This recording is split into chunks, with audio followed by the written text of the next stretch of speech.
আজকের এই কর্মসূচি আমরা বিশ্বাস করি সেই দেশের মানুষের মানবাধিকার রক্ষা না করতে পারলে কোনো উন্নয়নই আসলে কার্যকরভাবে টেকসই হবে না। প্রতিষ্ঠার ক্ষেত্রে মানবাধিকার একটি গুরুত্বপূর্ণ বিষয়। বললে ঢুকলেন তো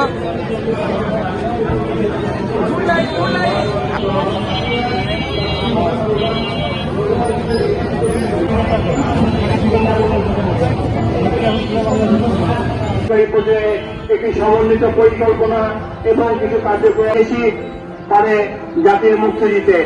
ধন্যবাদ সবাই। মানবাধিকার লঙ্ঘনের ক্ষেত্রে ধন্যবাদ ভাইকে। ভাই সুন্দর কথা বলেছেন। বক্তব্য রাখার জন্য বিশেষভাবে অনুরোধ জানাচ্ছি জনাব কল্পনা রায়, সভানেত্রী বাংলাদেশ।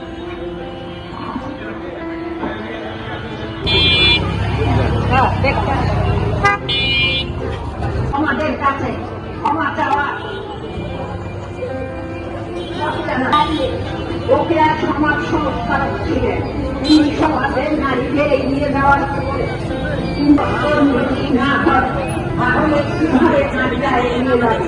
দেশের জনগোষ্ঠীর আগ্রহ নাই নারী ও কন্যার প্রতি সহিংসতা প্রতিরোধের সচেতন জোটের আলোচনায় 5 বার উত্থাপন করা হয়েছে। কি সরাসরি নির্বাচনের ব্যাপারে ঐক্যমত হয়নি। এই ঘটনায় মূলত এটা শুরু বিজয় দিবস, আর গতকালকে ছিল বেগম রোকেয়া দিবস, আজকে হতে যাচ্ছে। কিছুক্ষণ আগে শুনেছেন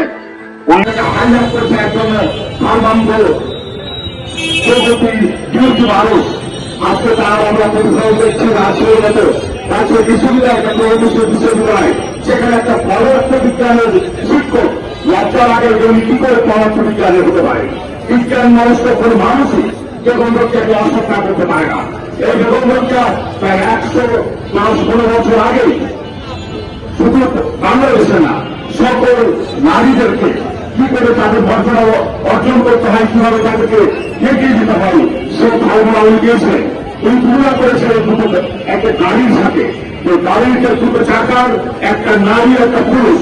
কোন একটি চাকা যদি অচেতন হয়ে যায় ওই গাড়ি যখন চলে না তেমন সমাজে চলবে না। বিভিন্ন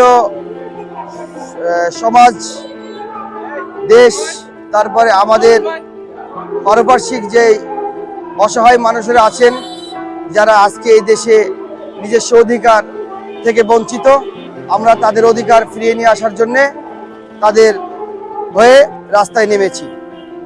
আমাদের এই দিবসটি এবং আমাদের এই অসহায় মানুষের পাশে দাঁড়ানো কার্যক্রমগুলা যেন সুন্দরভাবে সুষ্ঠুভাবে পরিচালনা করতে পারি, সেই জন্য আমরা সরকারের কাছে সহযোগিতা চাচ্ছি। সেই উদ্দেশ্যে আমরা রাস্তায় নেমেছি। এই আন্তর্জাতিক মানবাধিকার দিবসে আমরা এসেছি শুধু আমাদের এই হিট ফাউন্ডেশনকে সহযোগিতা করবে আমাদের সরকার এবং আমরা অসহায় মানুষের পাশে সহযোগিতা করব, এটাই আমাদের উদ্দেশ্য।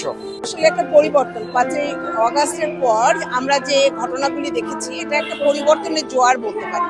সেখানে যে ঘটনাগুলি ঘটেছে সেটা অবশ্যই মানবাধিকার পরিপন্থী অনেক ঘটনা ঘটেছে। এটাকে আমরা যদি বৃদ্ধি পেয়েছে বা পাইনি হিসেবে আনতে চাই তাহলে মনে হয় একটু সময় লাগবে। তবে আমরা হঠাৎ করে মানবাধিকার লঙ্ঘনের অনেকগুলি ঘটনা দেখেছি এটা বলতে পারি।